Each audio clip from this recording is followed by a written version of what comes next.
زبان کا جو استعمال ہے وہ شاعری میں کس سطح پر آتا ہے.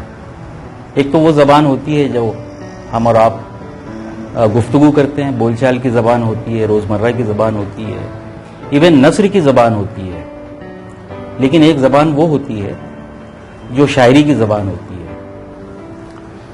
شاعری میں لفظ وہ نہیں ہوتے جو عام گفتگو میں ہوتے ہیں. شاعری میں اشیاء وہ نہیں ہوتی جیسے کہ وہ ہوتی ہیں.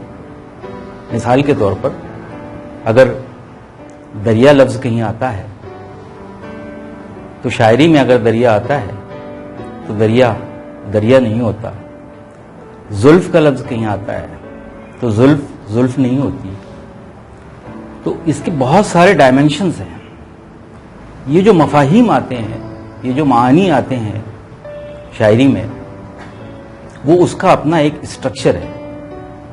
اور خاص طور سے غزل کے حوالے سے اگر میں بات کروں تو غزل کی زبان جو ہوتی ہے وہ پوری استعاراتی زبان ہوتی ہے، علامتی زبان ہوتی ہے، کنایے میں ہوتی ہے. بہت ساری وجوہات ہیں اس کی، خیر اس کی تفصیل میں نہیں جائیں گے. آپ نے خود محسوس کیا ہوگا شمیم جب تشریح کر رہا تھا تو بہت سارے استعارے اس میں آئے. مثال کے طور پر لفظ آئینہ جب آیا، اسی غزل میں 2 جگہ لفظ آئینہ آیا ہے. اور بڑے مزے کی بات یہ ہے کہ دونوں جگہ اس کے مختلف معنی ہیں. تو معانی جو برآمد ہوتے ہیں اشعار سے، وہ ایک سیاق ہوتا ہے، ایک کانٹیکسٹ ہوتا ہے جس میں وہ لفظ وہ معنی دیتا ہے. مثلا جب میر درد کہتے ہیں کہ ہم آئینے کے سامنے جب آ کے ہو کریں تو وہاں آئینہ جو ہے وہ دل کا استعارہ بن جاتا ہے، کنایہ بن جاتا ہے. اور جب وہ کہتے ہیں کہ میں آئینہ ہوں، ناقبول ہوں، لیکن تو وہاں ایک دوسرا آئینہ ہمارے سامنے آتا ہے. تو ایک سیاق ہوتا ہے جو آپ کو بتاتا ہے کہ وہاں اس کے یہ معنی ہو سکتے ہیں. تو اخذ معنی کا جو عمل ہے، معنی کو اخذ کرنے کا جو عمل ہے، وہ اسی وقت ممکن ہے جب ہم اپنی غزل کی شعریات سے واقف ہوں. پوری طرح نہ صحیح، تھوڑی بہت واقفیت ہمیں ہونی چاہیے. ابھی بلال ناصر صاحب نے اقبال کے حوالے سے کہا کہ یہ اردو کی بلند اقبالی ہے کہ غالب کے بعد اقبال پیدا ہوتا ہے. دیکھیے ہمارے یہاں بڑے شعراء کی اگر ہم فہرست بنائیں تو وہ انگلیوں پر آپ گن سکتے ہیں. میر ہیں، غالب ہیں، اقبال ہیں. بہت چھوٹی سی فہرست ہے. کسی کو بھی جب ہم کہتے ہیں کہ یہ بڑا شاعر ہے تو بڑا شاعر کہنے کے پیچھے وہ کیا اسباب ہوتے ہیں جس کی بنا پر ہم یہ دعویٰ کرتے ہیں کہ بھئی فلاں شاعر بڑا شاعر ہے. اس کی بڑائی کے، اس کی عظمت کے کچھ اسباب ہوتے ہیں، کچھ عوامل ہوتے ہیں. یوں ہی کوئی بڑا شاعر نہیں ہوتا. غالب کے زمانے میں بے شمار شاعر تھے، خود میر کے زمانے میں بے شمار شاعر تھے. میر سے جب پوچھا کہ بھئی آپ کے زمانے میں کتنے شاعر ہیں تو انہوں نے کہا کہ 2.5 شاعر ہیں. کہا 2.5 شاعر؟ کہا ایک تو میں ہوں، ایک سودا ہیں، اور آدھے شاعر خواجہ میر درد ہیں. کسی نے کہا کہ صاحب میر سوز بھی ہیں. کہا 2.25 کر لیجئے. تو میر نے اپنے عہد کے شعراء کی تعداد 2.25 بتائی ہے. وہ کیا اسباب ہیں جو کسی کو بڑا شاعر بناتے ہیں؟ دیکھیے میر بڑے شاعر اس لیے ہیں کہ غزل کی جو روایت چلی آ رہی ہے اس روایت میں میر نے اتنا اضافہ کیا جو کسی اور شاعر سے نہیں ہو سکا. غالب آتے ہیں تو غالب کے یہاں انہوں نے بھی اس روایت میں کچھ اضافہ کیا ہے. یعنی اگر آپ اپنی روایت میں اضافہ کرتے ہیں، اور روایت میں اضافہ کرنا کوئی معمولی کام نہیں ہوتا، غیر معمولی کام ہوتا ہے اور یہ غیر معمولی ذہن ہی کر سکتا ہے. اقبال آتے ہیں، اقبال تک آتے آتے اقبال نے جو اضافہ کیا وہ ابھی ہم غزل پڑھیں گے. ایک زمانے تک تو یہ بحث چلتی رہی اور آج بھی کہیں نہ کہیں یہ بحث ہے کہ اقبال نے جو غزلیں کہی ہیں وہ غزل ہے یا نہیں ہے. اس سوال پر بڑا مباحثہ ہوا، بحثیں ہوئی، اس لیے کہ غزل کا جو اسٹرکچر ہے، غزل کی جو حیت ہے، اقبال کی غزل اس حیت پر پوری نہیں اترتی ہے. غزل کی ایک تو خارجی حیت ہے، جو ایک خارجی ساخت ہے، اس کا جو اسٹرکچر ہے جو قصیدے سے لیا گیا ہے، اس اعتبار سے تو اقبال کی غزل کو ہم کہہ سکتے ہیں غزل. لیکن اس کا جو داخلی اسٹرکچر ہے، اقبال کی غزل کی جو داخلی ساخت ہے، وہ غزل سے لگا نہیں کھاتی ہے، غزل سے میل نہیں کھاتی ہے. بلکہ ایک غزل تو ایسی بھی ہے بال جبریل میں کہ اس میں انہوں نے غزل کے اسٹرکچر کو بھی توڑنے کی کوشش کی. قافیہ اور ردیف بدل دیا اس میں آخری دو شعروں میں. دیکھیے گا بال جبریل. تو اقبال کا ذہن اتنا بڑا تھا کہ وہ کسی بھی قسم کے حدود کو، لمیٹیشنز کو وہ قبول نہیں کرتے تھے، مطلب اس کو توڑنے کی کوشش کرتے تھے. ابھی ہم دیکھیں گے غزل میں کس طرح سے انہوں نے حدود کو توڑنے کی کوشش کی.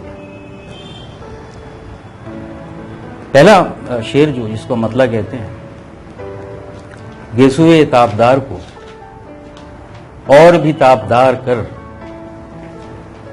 ہوش و خرد شکار کر، قلب و نظر شکار کر.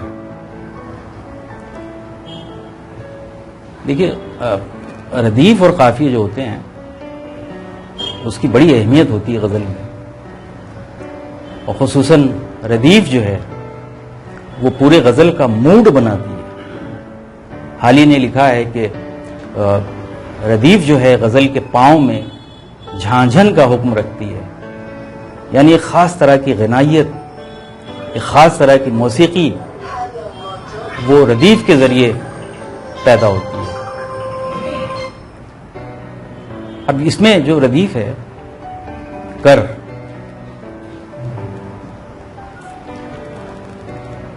اقبال کے ہاں ایک بڑا عجیب معاملہ ہے کہ ان کے ہاں صیغہ امر کا استعمال بہت زیادہ ہے. آرڈر، حکم، کر، اٹھ کے اب خورشید کا سامان سفر تازہ کریں. ابھی بلال ناصر صاحب نے بھی کچھ شعر سنائے، اٹھ کے اب، اٹھ کہ اب بزم جہاں کا اور ہی انداز ہے. تو ایک آرڈر دینے کا، ایک امر کا، اس کی وجہ سے جب آپ کا لہجہ امریہ ہو جاتا ہے تو اس میں ایک خاص طرح کی قطعیت آ جاتی ہے، یعنی آپ کو کرنا ہی ہے. تو اور یہی کثرت سے استعمال کیا ہے، اور اسی لیے ہم لوگوں نے یہ کہا، بعض ناقدین نے کہا، بلکہ بیشتر ناقدین نے یہ کہا ہے کہ اقبال پیامی شاعر ہیں. یہ میں بھی، آپ سبھی مانتے ہیں کہ اقبال پیامی شاعر ہیں، اپنا پیام دوسروں تک پہنچانا چاہتے ہیں، ملت تک پہنچانا چاہتے ہیں. وہ شاعر ملت ہیں، ملی شاعر بھی کہا جاتا ہے ان کو، حکیم الامت کہا جاتا ہے. یہی اسباب ہے ان کے موضوعات اور نئی نسل سے ان کا خطاب. ہم غزل کی طرف آئیں گے.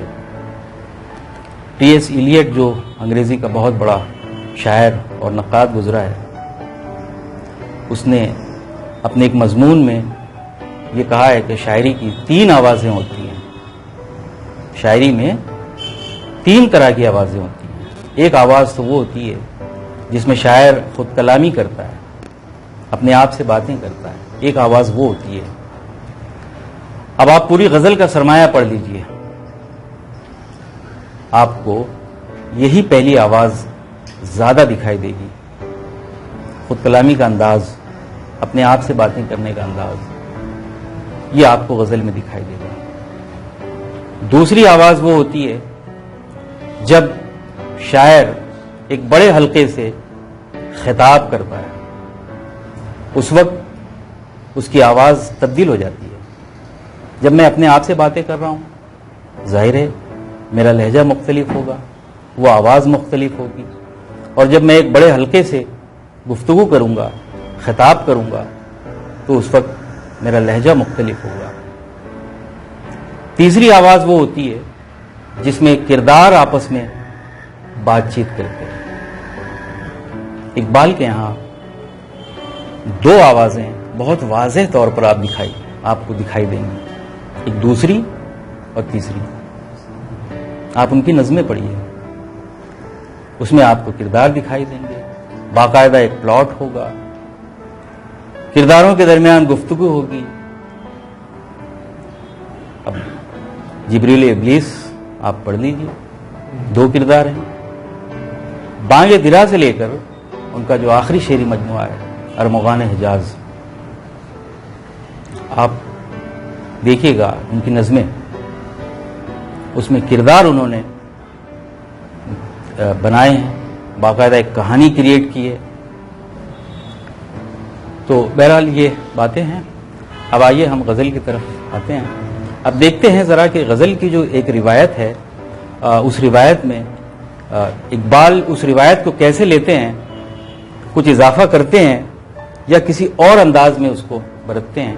مطلع جو ہے گیسوئے تابدار کو اور بھی تابدار کر، ہوش و خرد شکار کر، قلب و نظر شکار کر. ابھی میں نے تھوڑی دیر پہلے یہ عرض کیا کہ شاعری میں چیزیں جو آتی ہیں ویسی نہیں آتی ہیں. گیسو، اور وہ بھی تابدار. گیسو تابدار کو اور بھی تابدار کر، یعنی ایسے گیسو، ایسی زلفیں جو چمکدار ہیں.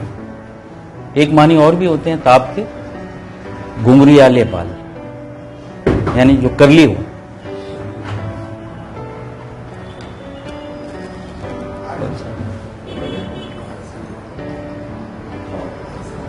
یہ جو گیسوئے تابدار ہیں، یہاں پہلا اور بنیادی سوال یہ کہ آخر یہ ہیں کس کے. ہمارے یہاں عام طور پر ایک تفریق کی گئی ہے عشق حقیقی اور عشق مجازی کی. شغل بہتر ہے عشق بازی کا، کیا حقیقی وہ کیا مجازی کا. تو یہ جو ایک تفریق ہے ہمارے یہاں مجازی اور عشق حقیقی، یہ شعر فہمی کی حد تک تو ٹھیک ہے، لیکن میں سمجھتا ہوں ذاتی طور پہ، میرا اپنا یہ خیال ہے کہ اس طرح کی کوئی تفریق مناسب نہیں ہے. عشق عشق ہوتا ہے، خواہ مجازی ہو یا حقیقی ہو. مجاز کے ایک معنی فریب کے بھی ہوتے ہیں. تو اگر عشق فریب ہے تو وہ عشق رہا کہاں؟ تو عشق اپنی خالص ترین صورت میں عشق ہوتا ہے. اب یہاں اگر میں تھوڑا سا اس کو آسانی کے لیے اگر مجازی اور حقیقی رنگ لوں، اگر آپ اس کو مجازی معنی میں لیں تو اب مفہوم یہ ہوگا کہ جو زلفیں ہیں محبوب کی، وہ مخاطب ہیں کہ یہ جو زلفیں ہیں تمہاری چمکدار، روشن، گھنگریالے، اس کو اور تابدار کرنے کی ضرورت ہے. اب یہاں پر سوال یہ ہوتا ہے کہ کیوں تابدار کیا جائے؟ زلف سے ایسا کون سا تصور وابستہ ہے؟ دیکھیے ہماری شاعری، آپ روایت دیکھیے، اب بڑی دلچسپ باتیں ہیں کچھ زلف کو لے کر. زلف جو ہے وہ حسن میں اضافہ کرتی ہے. زلف حسن میں اضافہ کرتی ہے، فزوں کرتی ہے حسن کو. اب بہت سارے تصورات ہیں. زلف کو رات سے بھی تشبیہ دی جاتی ہے.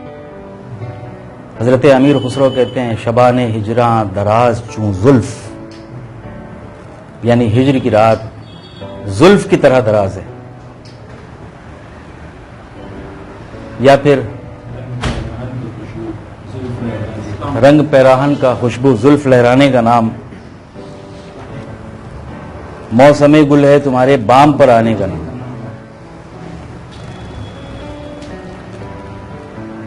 ہم ہوئے تم ہوئے کہ میر ہوئے، اس کی زلفوں کے سب اسیر ہوئے. تو زلف کا پہلا کام یہ ہے کہ وہ گرفتار کرتی ہے، اسیر کرتی ہے، ہوش و خرد شکار کر، قلب و نظر شکار کر. تو شکار کرنا، قابو میں لانا، پکڑ لینا، مطیع کر لینا، فرما بردار کر لینا. اور جو کرلی مطلب جو اس کی وہ گھنگریلا پن ہے، اس کے بھی اپنے ایک الگ معنی. غنیمت کنجائی کا ایک شعر سنیے، فارسی میں ہے، فارسی مجھے آتی نہیں ہے لیکن کچھ شدبد. چون غنیمت خدمت آن زلف عمر کردام، باعث پیچیدگی ہائے خیال ماں نہ پرس. یعنی کہ اے غنیمت، میں نے اپنی تمام عمر اس زلفوں کی خدمت میں گزار دی ہے. کیوں غنیمت خدمت آن زلف عمر کردام، میں نے اپنی تمام زندگی اس زلف کی خدمت میں گزار دی ہے. تو اب میرے خیالات میں جو پیچیدگی ہے اس کی وجہ مت پوچھ. باعث پیچیدگی ہائے خیال ماں مپرس، میرے خیالات میں جو پیچیدگی ہے ان زلفوں کی وجہ سے آئی ہے. روایتیں جو ہوتی ہیں وہ آپس میں ایسی گندھی ہوئی ہوتی ہیں کہ آپ اس کو کیسے الگ کریں گے. غالب کہتے ہیں تو اور آرائش خم کاکل، زلفوں کا جو خم ہے اس کو سجا رہا ہے. تو اور آرائش خم کاکل، میں اور اندیشہ ہائے دور دراز. تو میں تو اندیشے میں گرا ہوں دور دراز. اب آتے ہیں اقبال کی طرف. کیسوئے تابدار کو اور بھی تابدار کر، ہوش و خرد شکار کر، قلب و نظر شکار کر. اب ہوش و خرد، قلب و نظر. اب آپ یہ جانتے ہیں کہ اقبال جو ہے وہ ہمارے پڑھے لکھے شعراء میں سے ایک ہیں. فلسفے کے طالب علم تھے، انگریزی ادب پڑھا، فلسفہ پڑھا، فارسی جانتے تھے، فارسی میں شاعری کی انہوں نے. بلکہ ایک یہ بھی تھا کہ وہ اردو میں شعر ہی نہیں کہتے تھے. پہلی جو کتاب آئی تو ان کی فارسی میں آئی، اور اس لیے وہ اردو میں نہیں کہتے تھے کہ اردو زبان میں وہ قوت ہے ہی نہیں کہ میں جو خیالات کہنا چاہتا ہوں وہ اردو میں ادا ہو سکے. پہلی بات. دوسری بات یہ کہ فارسی چونکہ وہ زمانے میں بڑی زبان تھی تو زیادہ لوگوں تک رسائی ہو، تو فارسی پڑھے ہوئے، فلسفہ پڑھا. فلسفے میں ایک علم کا جو سورس ہوتا ہے، سورس آف نالج، وہ دو ہے. ایک تو حواس خمسہ ہیں جن کی مدد سے ہم اشیاء کا ادراک کرتے ہیں. سینس جو ہم کو اللہ تعالیٰ نے 5 دیے ہیں، ان حواس کی مدد سے ہم چیزوں کا ادراک کرتے ہیں. اور دوسرا ایک ہوتا ہے عقلی دلائل، منطقی، لاجیکل، ذہن کے ذریعے سے ہم اس کو سمجھنے کی کوشش کرتے ہیں. ایک تو یہ ہوتا ہے کہ آپ چیزوں کو جب دیکھتے ہیں، چیزیں جو آپ کو دکھائی دیتی ہیں کیا در حقیقت وہ ویسی ہوتی ہیں یا ان کے پیچھے کوئی اور بات ہوتی ہے. یعنی اشیاء کی اصل، اس کو جاننے کا جو دو مطلب یہ کہنا چاہیے کہ دو قوتیں ہیں بڑی، ایک ہوش و خرد قلب و نظر. تو دونوں چیزوں کو اقبال لے آئے ہیں کہ ہوش و خرد کو بھی شکار کر, قلب و نظر کو بھی شکار کرنا ہے. یعنی جو دو بڑی قوتیں ہیں ادراک کی, سمجھنے کی, تو اپنی زلفوں کے اندر ایسی تابداری پیدا کر کہ ہوش و خرد کو بھی شکار کر لے, قلب و نظر ہی وجدان کو بھی اپنے قابو میں رکھ لے, عقل کو بھی قابو میں رکھ لے. عقل اور وجدان دو جو بڑی قوتیں ہیں, دونوں کو اپنے قابو میں کر لے. اب اگر آپ سمپل مجازی معنی میں لیں تو محبوب ہو سکتا ہے. اب آپ جانتے ہوں گے کہ بہت ساری شرحیں لکھی گئیں اور جس میں یوسف سلیم چشتی اور خواجہ محمد زکریا, یہ دو شرحیں بہت مقبول ہیں. تو یوسف سلیم چشتی نے لکھا ہے کہ یہاں پر گیسوئے تابدار سے مراد صفات باری تعالی ہے, یعنی اللہ تعالی کی صفات ہیں. تو اب وہ خدا سے خطاب کرتے ہوئے کہہ رہے ہیں کہ جو تیری صفات ہے, یہ جو انوار ہیں تجلیات کے, اس میں اتنی شدت پیدا کر کہ میں اس پر فریفتہ ہو جاؤں, میں اس پر قربان ہو جاؤں, یعنی مجھے اپنے بس میں کر لے. اب دقت یہ آتی ہے کہ یہاں پر جو میں نے کہا کہ امر کا جو کر, یہ ذرا سا مجھے ڈسٹرب کرتا ہے اس کو قبول کرنے میں, اس شرح کو. تو خیر آپ اس کو بھی تسلیم کر لیں. اگر آپ گیسوئے تابدار سے مراد ملت اسلامیہ لیں تو اب دیکھیے اس کے معنی بالکل بدل جاتے ہیں. اور پوری زندگی اقبال کی ملت اسلامیہ, اس کا درد. تو اب اگر آپ اس کو ملت اسلامیہ فرض کرتے ہیں گیسوئے تابدار کو, تو اب اس کا مفہوم کیا ہوگا؟ گیسوئے تابدار کو اور بھی تابدار کر, قلب و نظر شکار کر, ہوش و خرد شکار کر, قلب و نظر شکار کر. یعنی ملت اسلامیہ پھر اپنے اسی دور میں آ جائے جہاں وہ پہلے تھی, جب وہ اس کی حکومت ہوش و خرد پر بھی تھی, جب اس کی حکومت قلب و نظر پر بھی تھی. تو پھر اسی دور کو, اور یہ ساری چیزیں تو اقبال کے کلام میں ہیں.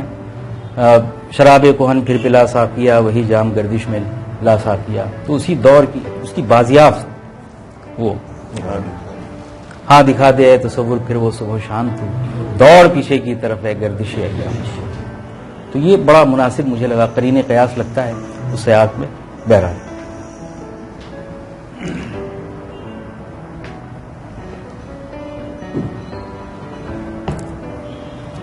عشق بھی ہو حجاب میں, حسن بھی ہو حجاب میں, یا تو خدا آشکار ہو یا مجھے آشکار کر. ساری حدود کو توڑنا اسی کو کہتے ہیں. اب عشق بھی حجاب میں ہے, حسن بھی حجاب میں ہے. حسن کا حجاب تو سمجھ میں آتا ہے کہ حسن حجاب میں اس لیے ہوتا ہے کہ حجاب اس کے لیے لازم ہے, پردہ اس کے لیے لازم ہے. عشق کا حجاب میں ہونا کیا معنی ہے اس کے؟ عشق کیوں حجاب میں ہے؟ عشق تو اپنا اظہار چاہتا ہے. تو ایک یہ نقطہ ہے کہ عشق کا اظہار یہ بڑا مشکل کام ہوتا ہے.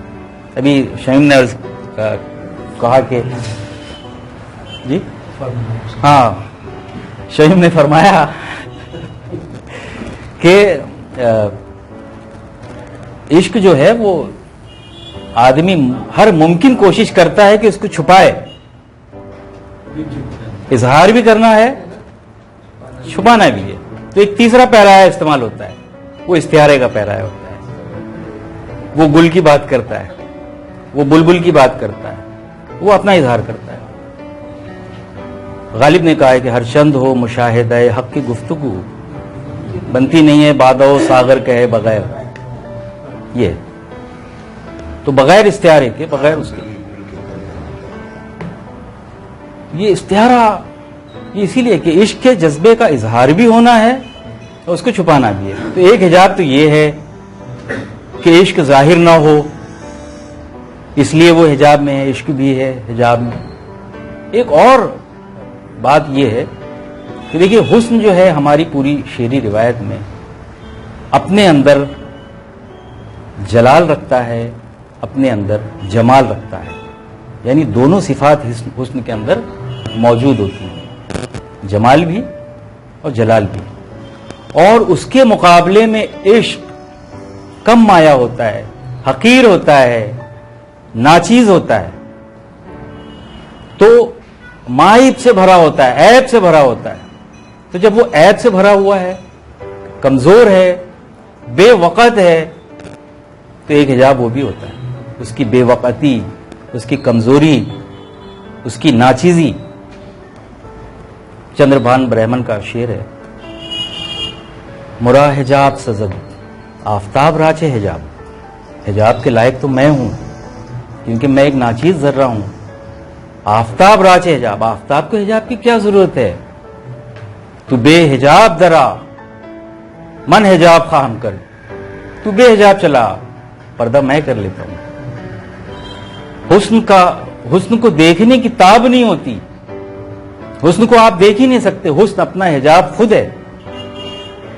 مجھے شعر یاد آ گیا، ناصر کاظمی کا ہے شاید، شعاع حسن تیرے حسن کو چھپاتی تھی. شعاع حسن تیرے حسن کو چھپاتی تھی، وہ روشنی تھی کہ صورت نظر نہ آتی تھی. تو یہ حسن جو ہوتا ہے اس کی جو تاب تو آپ لا ہی نہیں سکتے حسن کی، وہ خود اپنا ایک حجاب ہوتا ہے. تو عشق بھی ہو حجاب میں، حسن بھی ہو حجاب میں. اب مسئلہ یہ ہے کہ عشق بھی حجاب میں، حسن بھی حجاب میں، کریں تو کیا کریں؟ اس کی تکمیل تو ہونی چاہیے،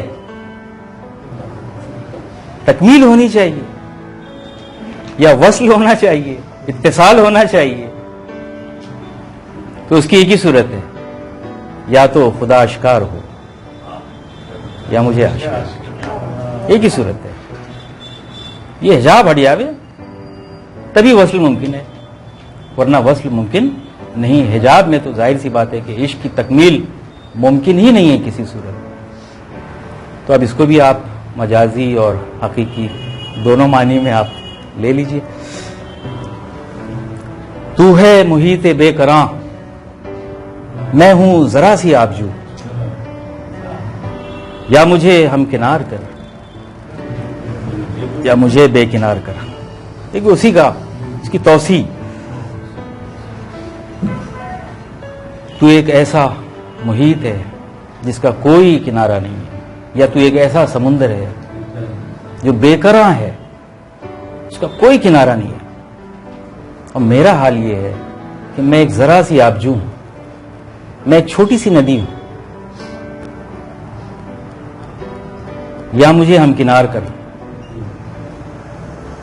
یا مجھے بے کنار کر. اب ممکن ہی نہیں ہے نا. کہاں محیط بے کراں اور کہاں ذرا سی آبجو. اب ذرا سی آبجو کا جواب نہیں ہے. تو ہے محیط بے کراں، میں ہوں ذرا سی آبجو، یا مجھے ہم کنار کر یا مجھے بے کنار کر. تو میں تو اب تصوف کی اصطلاح میں کہوں میں تو اس کو ہم کہیں گے فنا فی اللہ.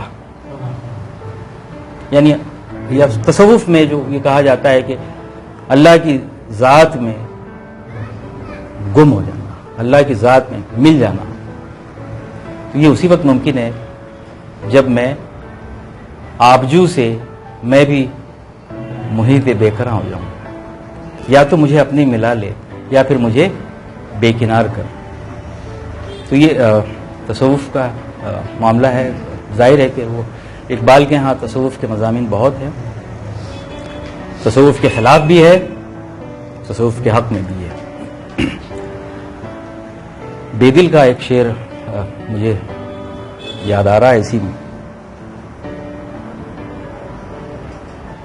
اسی کو بالکل دیکھیے الٹ کر بے دل نے کہا ہے ماں راچے خیال است بیان جلوہ رسیدن، یعنی ہمارا یہ خیال کہ ہم اس جلوے میں جا کر مل جائیں، کیسا خیال محال ہے. ماں راچے خیال است بیان جلوہ رسیدن، اس جلوے تک پہنچنا یہ خیال کتنا عجیب ہے. ماں ہستی ہو وہ نیستی، ماں نیستی ہو، او ہستی ہو ماں نیستی، او جملہ ہو ماں ہیچ، کہ وہ تو ہستی ہے، ہم نیستی ہیں، تو ہم تو کچھ ہے ہی نہیں. وہ جملہ وہ سب کچھ ہے، ماں ہیچ ہم کچھ بھی نہیں. تو ہمارا یہ خیال کہ ہم اس جلوے تک رسائی حاصل کر لیں، ہم اس میں فنا ہو جائیں، یہ خیال بڑا عجیب خیال ہے. لیکن اس روایت کو اقبال توڑنے کی کوشش کرتے ہیں اور یہ کہتے ہیں کہ تو ہے محیط بے کراں، میں ہوں ذرا سی آبجو، یا مجھے ہمکنار کر یا مجھے بے کنار کر. میں ہوں صدف تو تیرے ہاتھ میرے گوہر کی آبرو، میں ہوں خزف تو مجھے گوہر شاہکار کر. آسان سا شعر ہے.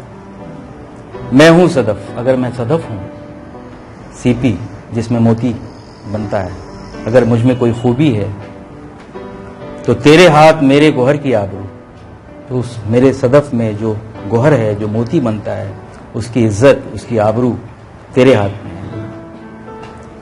میں ہوں خزف، اگر میں مٹی کا ٹھیکرا ہوں، میری کوئی وقت نہیں ہے، میں معمولی سا ذرہ ہوں، تو مجھے گوہر شاہوار، تو اے خدا تو مجھے ایسا گوہر بنا جو بادشاہوں کے لائق ہو، جو شاہوں کے لائق ہو. یعنی دونوں صورتیں بتا دی. اگر میں صدف ہوں تو میرے جو موتی ہیں، میری جو خوبیاں ہیں، اس کو قائم رکھ، اس کی آبرو رکھ، مجھے رسوا نہ کرے. اور اگر میں بے وقت ہوں، کمزور ہوں، تو مجھے طاقت اور توانائی عطا کر. نغمہ نو بہار اگر میرے نصیب میں نہ ہو، اس دم نیم سوز کو تائے رکھے بہار کر. نغمہ نو بہار اگر میرے نصیب میں نہ ہو. اب یہاں دیکھیے نغمہ نو بہار ایک ترکیب ہے. یہ اگر ہم اس کو کنایا فرض کریں، اور یہ کنایا ہے، یوسف سلیم چشتی نے بھی لکھا اور خواجہ محمد زکریا نے بھی لکھا ہے کہ نغمہ نو بہار کنایا ہے ملت اسلامیہ کی نشاط ثانیہ کا یا ان کے عروج کا. تو جس زمانے میں اقبال تھے، ظاہر ہے کہ کوئی عروج کا زمانہ تو نہیں تھا، ادبار کی گھٹا چھائی ہوئی تھی اور آج بھی ہے. تو اگر میری قسمت میں ملت اسلامیہ کا عروج دیکھنا نہیں ہے تو اس دم نیم سوز کو طائرہ کے بہار کر. تو اس اد جلی زندگی جو میری ہے، مجھے ایک ایسا پرندہ بنا دے کہ میں بہار کے نغمے گا سکوں. اگر میں بہار نہیں دیکھ سکتا، ملت اسلامیہ کو عروج نہیں دیکھ سکتا، تو کم از کم اس بہار کا نغمہ گانے والا پرندہ چھوٹا سا وہ بنا دے. باغ بہشت سے مجھے حکم سفر دیا تھا کیوں، کارے جہاں دراز ہے.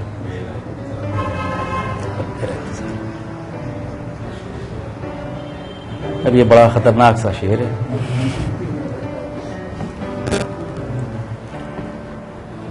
کہ جنت سے ہم نکالے گئے، حکم سفر ملا، جنت سے نکل جاؤ، نکل آئے. اب ہوا یہ کہ اللہ تعالی تنہا ہے،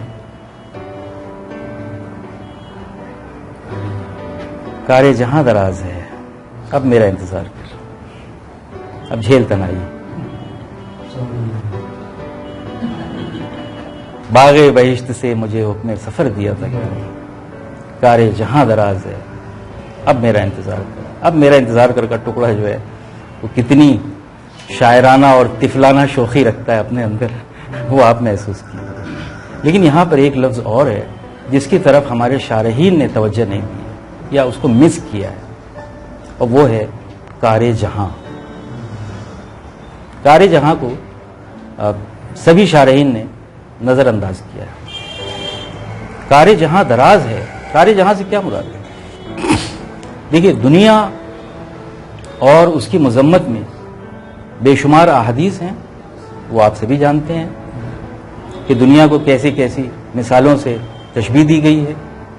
آپ نے وہ مشہور حدیث بھی پڑھی ہوگی، سنی ہوگی کہ آپ صلی اللہ علیہ وسلم اپنے صحابہ کے ساتھ ایک راستے سے گزر رہے تھے تو دیکھا ہے کہ مردہ بکری یا بھیڑ وہاں پڑا ہے، آپ وہاں گئے، اس کا کان پکڑا اور صحابہ سے مخاطب ہوئے، فرمایا اسے کون خریدنا چاہتا ہے؟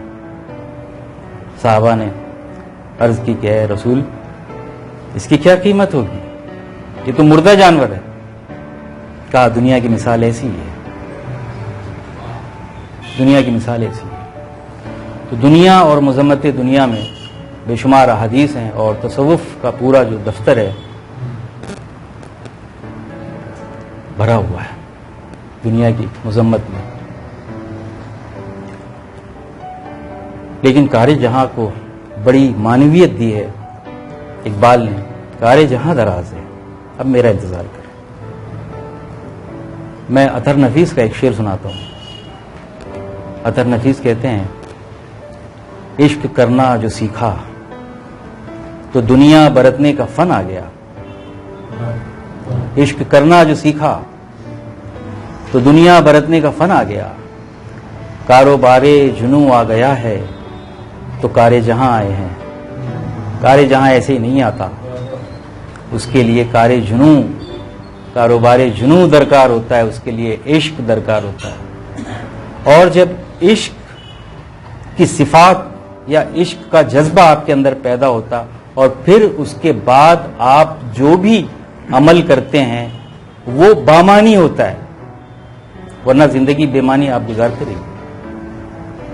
یعنی کار جہاں اسی وقت بامانی ہوتا ہے جب اس میں عشق کی صفات پیدا ہو، اور عشق کی صفات پیدا ہونے کے بعد جب کار جہاں ہوگا تو یہ وہی کام ہوگا جو خدا کر رہا ہے، یعنی تخلیق۔ جی جی جی جی تو عشق ایک بہت بڑی قوت ہے، اور کار جہاں اقبال کے ہاں جو آیا ہے وہ اسی ریفرنس میں آیا ہے، اسی حوالے سے آیا ہے، کار جہاں دراز ہے۔ باغ بہشت سے مجھے، اب باغ بہشت وہاں تو کوئی کام ہی نہیں ہے، عمل تو ہے ہی نہیں نا وہاں پر، عمل سے آپ آزاد ہو جاتے ہیں، جنت میں کوئی کام ہی نہیں ہوگا، جس چیز کا جی چاہے گا وہ چیز حاضر ہو جائے گی۔ آپ کا جی چاہا بریانی کا، بریانی حاضر ہے، لیکن بریانی کا انتظار کرنے میں جو لذت ہے، ابھی عشائیے کا جو اہتمام ہے، یہ بات سب کو پڑ گئی ہے، وہ لذت وہ کار جہاں کے ذریعے ہی ممکن ہے۔ تو اس کو بہت سارے شارحین نے مس کیا، تھوڑا سا اگر اس پہ غور کر لیتے، کار جہاں دراز ہے اس ٹکڑے پر اب میرا انتظار کر، تو شاید وہ شعر کھل جاتا۔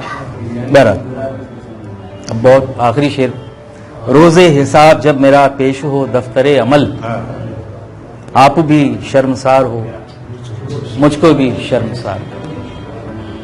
ابھی خواجہ میر درد کا شعر سمجھاتے ہوئے شمیم نے کہا کہ عاشق جو ہے وہ اپنے محبوب یا اپنے معشوق کو کبھی رسوا نہیں کرنا چاہتا، اسی لیے ساری چیزیں سہتا رہتا ہے۔ تو اب عاشق میں ہوں میں خدا سے بے پناہ محبت کرتا ہوں، خدا جو ہے وہ معشوق ہے. اب یہ فرض کر لیجیے، اور جب حشر میں میرا دفتر عمل کھلے گا تو کیا یہ معشوق کو گوارا ہوگا کہ اس کا عاشق سرے حشر رسوا ہو، شرمسار ہو؟ کبھی ممکن نہیں ہوگا، کبھی گوارا نہیں ہوگا. اور میں بھی شرمندہ ہو جاؤں گا کہ میں تو عاشق کی جو کوالیفیکیشن ہے میں نے اس کو فلفل ہی نہیں کی، میں تو سچا عاشق رہا ہی نہیں. تو میں بھی شرمسار اور خدا بھی شرمسار. تو اس شرمساری سے مجھے محفوظ کرے، مجھے بچا. روزے حساب جب میرا پیش ہو دفتر عمل، تو اس بات کا خیال رکھنا کہ نہ تو خود تو شرمسار ہونا، نہ مجھے شرمسار. بہت بہت شکریہ.